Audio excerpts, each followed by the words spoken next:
আর সূরা বাকারার শেষের 3টা আয়াত কেন পড়বেন?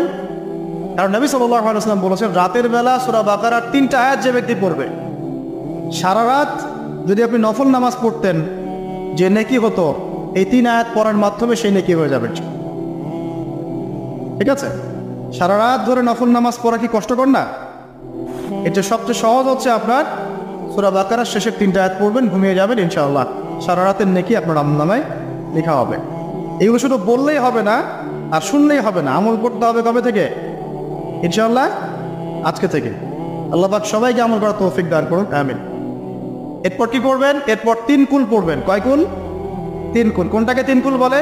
বিসমিল্লাহির রহমানির রহিম, কুল হুয়াল্লাহু আহাদ এটা একটা, কুল আউযু বিরাব্বিল ফালাক এটা একটা, কুল আউযু বিরাব্বিন নাস এটা একটা। এই 3টা সূরা কার মুখস্থ নাই? এমন কেউ কি আছে যে এই 3টা সূরা মুখস্থ নাই? আছে?